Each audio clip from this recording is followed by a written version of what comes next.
علیہ وسلم کا ایک صحابی ہے حضرت عبداللہ ابن عمر رضی اللہ تعالیٰ عنہ. یہ حضرت عبداللہ ابن عمر رضی اللہ تعالیٰ عنہ خلیفہ ثانی حضرت سیدنا عمر ابن خطاب رضی اللہ تعالیٰ عنہ کے یہ صاحبزادے ہیں. یہ فرماتے ہیں ایک مرتبہ مسجد نبوی کے اندر آپ صلی اللہ علیہ وسلم تشریف فرما تھے اور آپ صلی اللہ علیہ وسلم کی مجلس میں اکابر صحابہ موجود تھے، یعنی حضرات خلفائے راشدین بھی موجود تھے اور عشرہ مبشرہ صحابہ بھی موجود تھے. حضرت عبداللہ ابن عمر رضی اللہ تعالیٰ عنہ فرماتے ہیں میں بھی اس مجلس کے اندر بیٹھا ہوا تھا تو آپ صلی اللہ علیہ وسلم نے حضرات صحابہ کرام رضی اللہ عنہم اجمعین سے ایک سوال کیا. وہ سوال کیا تھا؟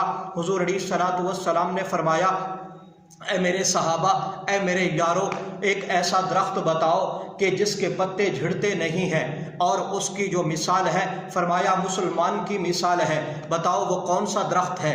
حضرت عبداللہ ابن عمر رضی اللہ تعالیٰ عنہ فرماتے ہیں تمام صحابہ کرام رضی اللہ عنہم اجمعین کے ذہن جنگل کی طرف چلے گئے. اب وہ تلاش کر رہے ہیں کہ وہ کون سا درخت ہوگا. حضرت عبداللہ ابن عمر رضی اللہ تعالیٰ عنہ فرماتے ہیں میرے ذہن میں وہ درخت فوراً آ گیا کہ وہ درخت کھجور کا درخت ہے، لیکن اکابر صحابہ موجود تھے، ان کی موجودگی کے اندر میں جرت نہیں کر سکتا تھا کہ میں درخت کا نام بتاؤں. تو آپ صلی اللہ علیہ وسلم کے صحابہ فرماتے ہیں یا رسول اللہ صلی اللہ علیہ وسلم ہمیں اس بات کا علم نہیں، فدا کا ابی و امی یا رسول اللہ صلی اللہ علیہ وسلم، ہمارے ماں باپ آپ پر قربان یا رسول اللہ صلی اللہ علیہ وسلم، ہمیں اس درخت کا پتہ نہیں وہ کون سا درخت ہے. تو آپ صلی اللہ علیہ وسلم نے خود ہی بتا دیا، فرمایا وہ کھجور کا درخت ہے. اب مجلس ختم ہوئی. مجلس ختم ہونے کے بعد تمام صحابہ اپنے اپنے گھروں کی طرف روانہ ہو گئے. حضرت عبداللہ ابن عمر رضی اللہ تعالیٰ عنہ فرماتے ہیں میں بھی اپنے گھر کی طرف گیا. میرے والد حضرت سیدنا عمر رضی اللہ تعالیٰ عنہ بھی ساتھ تھے. جب میں گھر میں پہنچا تو میں نے اپنے والد حضرت سیدنا عمر رضی اللہ تعالیٰ عنہ سے فرمایا اے ابا جان، جس وقت آپ صلی اللہ علیہ وسلم نے درخت کے بارے میں سوال کیا تو اس وقت فوراً میرے ذہن میں کھجور کا درخت آ گیا. تو حضرت عمر رضی اللہ تعالیٰ عنہ کو فرماتے ہیں، کہتے ہیں کہ اے ابا جان، اے امیر المؤمنین، بڑوں کا ادب، بڑوں کا احترام ان کی وجہ سے میں بتا نہ سکا، جس کی وجہ سے میں نے خاموشی اختیار کی. تو حضرت سیدنا عمر رضی اللہ تعالی عنہ نے فرمایا بیٹے اس وقت اگر بتا دیتے تو یہ میرے لیے بہت بڑی فخر کی بات ہوتی، لیکن حضرت عبداللہ ابن عمر رضی اللہ تعالیٰ عنہ فرماتے ہیں مجھے جرت نہ ہوئی کہ بڑے صحابہ کی موجودگی میں، اکابر صحابہ کی موجودگی کے اندر میں آپ صلی اللہ علیہ وسلم نے جو سوال کیا میں اس کا جواب دے دیتا. دیکھیے احترام، یہی حضرت عبداللہ ابن عمر رضی اللہ تعالیٰ عنہ ہے. عمر مبارک 14 سال ہے. آپ صلی اللہ علیہ وسلم کی خدمت میں حاضر ہوتے ہیں، عرض کرتے ہیں یا رسول اللہ صلی اللہ علیہ وسلم، اسلام کا یہ سب سے پہلا بڑا مارکہ ہے اور یہ اسلام کی سب سے پہلی جنگ ہے، جنگ بدر، مجھے اس میں لے چلیے، میں بھی جنگ میں شریک ہونا چاہتا ہوں. تو آپ صلی اللہ علیہ وسلم نے اجازت مرحمت نہیں فرمائی.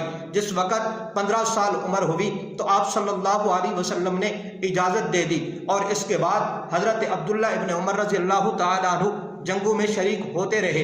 یہی حضرت عبداللہ ابن عمر رضی اللہ تعالیٰ عنہ ہیں. ان کے والد امیر المؤمنین ہے، خلیفہ وقت ہے.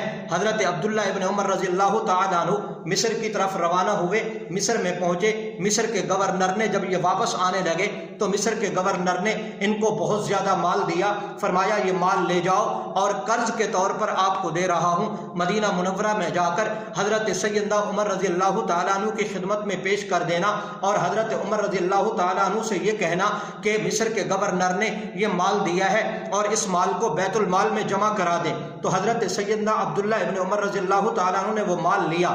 مال لینے کے بعد انہوں نے کیا کیا؟ تجارت کی. اس سے جو نفع آیا وہ اپنے پاس رکھ لیا. جو اصل مال تھا وہ اصل مال مدینہ منورہ میں پہنچ کر حضرت سیدنا عمر رضی اللہ تعالیٰ عنہ کی خدمت میں پیش کرتے ہیں. تو حضرت سیدنا عمر رضی اللہ تعالیٰ عنہ نے پوچھا اے بیٹے اس مال کی تم نے تجارت کی تھی؟ ابا جان ضرور کی تھی. کیا کوئی نفع ہوا؟ جی ابا جان نفع بھی آیا. فرمایا وہ نفع واپس دے دو. یا ابا جان میں نے اصل مال لیا تھا، اصل مال واپس کیا ہے. فرمایا نہیں، آپ نفع کے حقدار نہیں، نفع بھی بیت المال میں جمع کرائیں کیوں؟ اگر آپ عام آدمی کے بیٹے ہوتے تو کبھی مصر کا گورنر اتنی رقم اتنا مال آپ کو نہ دیتا۔ آپ امیر المؤمنین خلیفہ وقت کے بیٹے تھے، جس کی وجہ سے انہوں نے اتنا مال دیا، لہٰذا اصل مال بھی واپس لوٹانا پڑے گا اور نفع بھی واپس لوٹانا پڑے گا۔ تو حضرت عمر رضی اللہ تعالیٰ عنہ کا احتیاط دیکھیے کہ اصل مال بھی واپس لیتے ہیں اور جو نفع ملا وہ بھی واپس لیتے ہیں۔ تو میں عرض کر رہا تھا حضرت عبداللہ ابن عمر رضی اللہ تعالیٰ عنہ کو حضرت عمر رضی اللہ تعالیٰ عنہ نے کچھ نصیحتیں فرمائی۔ ان نصیحتوں میں ایک نصیحت یہ تھی، اے میرے بیٹے اللہ رب العزت سے ڈرتے رہنا۔ اے میرے بیٹے جو شخص اللہ رب العزت سے ڈرتا ہے پھر اللہ رب العزت اس کو گناہوں سے بچا لیتے ہیں، اس کی اللہ رب العزت حفاظت کرتے ہیں۔ تو معلوم یہ ہوا کہ جس آدمی کے دل کے اندر اللہ کا خوف ہے، اللہ کا ڈر ہے، اور پھر جب اللہ کا ڈر دل میں آ جاتا ہے تو اللہ رب العزت پھر اس کی حفاظت کرتے ہیں، گناہوں سے اللہ رب العزت اس کو بچا لیتے ہیں۔ تو حضرت عبداللہ ابن عمر رضی اللہ تعالیٰ عنہ کو کیا فرماتے ہیں؟ فرمایا کہ اللہ رب العزت سے ڈرتے رہنا، اللہ تجھے گناہوں سے بچا لیں گے۔ اور اس کے ساتھ ساتھ یہ نصیحت فرمائی، فرمایا اے میرے بیٹے اللہ کی طرف سے جب تمہیں کوئی نعمت مل جائے تو اللہ رب العزت کا شکر ادا کرنا، لئن شکرتم لأزیدنکم۔ جب آدمی اللہ رب العزت کی نعمتوں کا شکر ادا کرتا ہے تو اللہ رب العزت اس کو مزید نعمتیں عطا فرماتے ہیں۔ گرامی قدر سامعین، اللہ رب العزت کی ایک نعمت ہے پانی۔ آپ نے پانی پیا، پانی پینے کے بعد الحمدللہ کہیں، یہ اللہ کی نعمت کا شکر ہے۔ آپ نے کھانا کھایا، کھانے کے بعد پھر آپ کھانے کی دعا پڑھیں، اگر کھانے کی دعا نہیں آتی تو کم از کم الحمدللہ کہہ دیں، یہ اللہ رب العزت کی نعمت کا شکر ہے۔ اسی طریقے سے اگر یہ چیزیں بھی آپ کو نہ ملیں تو اللہ رب العزت نے آپ کو جسم کے جو اعضاء دیے ہیں یہ اللہ رب العزت کی سب سے بڑی نعمت ہے۔ یہ ہاتھ ہے، ہاتھ میرا اور آپ کا محفوظ ہے، انگلیاں ہیں، انہی انگلیوں کے ذریعے میرے اور آپ کا ہاتھ حرکت کرتا ہے اور بھاری چیزوں کو میں اور آپ اٹھاتے ہیں۔ اب اس نعمت کا جب میں اور آپ اللہ کا شکر ادا کریں گے تو ان ہاتھوں کے اندر اللہ رب العزت مجھے اور آپ کو اور زیادہ قوت عطا فرمائیں گے۔ آنکھیں اللہ رب العزت کی سب سے بڑی نعمت ہیں، ان آنکھوں کے ذریعے میں اور آپ دیکھتے ہیں تو اللہ رب العزت کا شکر کیا ہے؟ آنکھوں کے ذریعے میں اور آپ قرآن مجید فرقان حمید کی تلاوت کریں۔ دیکھ کر کبھی آپ نے سنا ہے کہ ایک آدمی قرآن مجید فرقان حمید کی تلاوت دیکھ کر کر رہا ہو اور اس کی بینائی کے اندر کمزوری آئی ہو؟